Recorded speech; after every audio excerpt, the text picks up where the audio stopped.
بسم اللہ الرحمن الرحیم۔ نوفل کی لاش۔ اس کے بعد نوفل غصے میں بپھرا ہوا میدان میں نکلا اور پکارنے لگا کہ میرے مقابلے کے لیے کون آتا ہے؟ حضرت زبیر بن عوام رضی اللہ تعالی عنہ اس پر بجلی کی طرح جھپٹے اور ایسی تلوار ماری کہ وہ دو ٹکڑے ہو گیا اور تلوار زین کو کاٹتی ہوئی گھوڑے کی قبر تک پہنچ گئی۔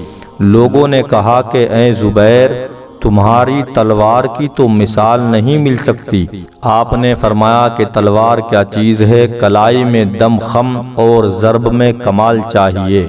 حبیرہ اور زرار بھی بڑے تنتنے سے آگے بڑھے، مگر جب ذوالفقار کا وار دیکھا تو لرزہ بر اندام ہو کر فرار ہو گئے۔ کفار کے باقی شہسوار بھی جو خندق کو پار کر کے آ گئے تھے وہ سب بھی بھاگ کھڑے ہوئے، اور ابو جہل کا بیٹا اکرمہ تو اس قدر بدحواس ہو گیا کہ اپنا نیزہ پھینک کر بھاگا اور خندق کے پار جا کر اس کو قرار آیا۔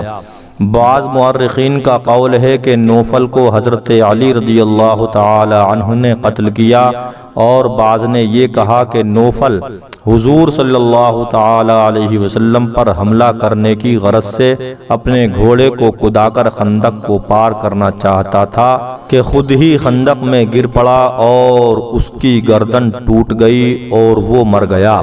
بہرحال کفار مکہ نے 10,000 درہم میں اس کی لاش کو لینا چاہا تاکہ وہ اس کو اعزاز کے ساتھ دفن کریں۔ حضور صلی اللہ تعالی علیہ وسلم نے رقم لینے سے انکار فرما دیا اور ارشاد فرمایا کہ ہم کو اس لاش سے کوئی غرض نہیں، مشرکین اس کو لے جائیں اور دفن کریں، ہمیں اس پر کوئی اعتراض نہیں۔ اس دن کا حملہ بہت ہی سخت تھا، دن بھر لڑائی جاری رہی اور دونوں طرف سے تیر اندازی اور پتھر بازی کا سلسلہ برابر جاری رہا، اور کسی مجاہد کا اپنی جگہ سے ہٹنا ناممکن تھا۔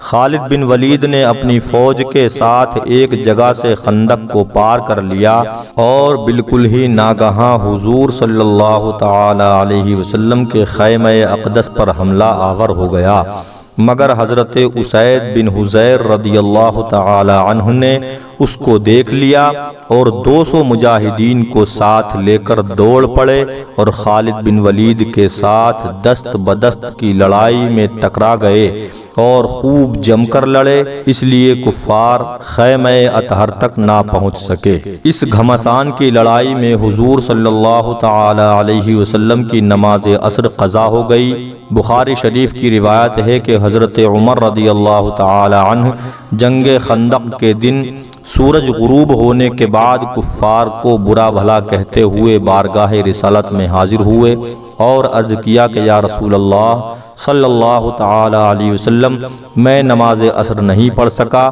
تو حضور صلی اللہ تعالی علیہ وسلم نے فرمایا کہ میں نے بھی ابھی تک نماز عصر نہیں پڑھی ہے۔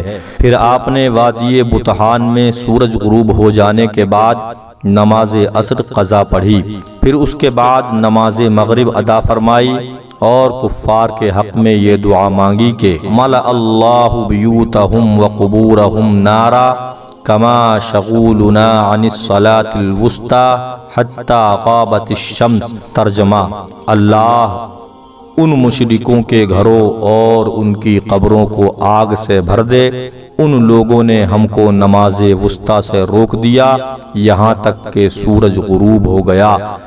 جنگ خندق کے دن حضور صلی اللہ تعالی علیہ وسلم نے یہ دعا بھی فرمائی کہ اللہم منزل الکتاب سریع الحساب اہزم الاحزاب اللہم اہزمہم وزلزلہم۔ ترجمہ: اے اللہ، اے کتاب نازل فرمانے والے، جلد حساب لینے والے، تو ان کفار کے لشکروں کو شکست دے دے۔ اے اللہ، ان کو شکست دے اور انہیں جھنجھوڑ دے۔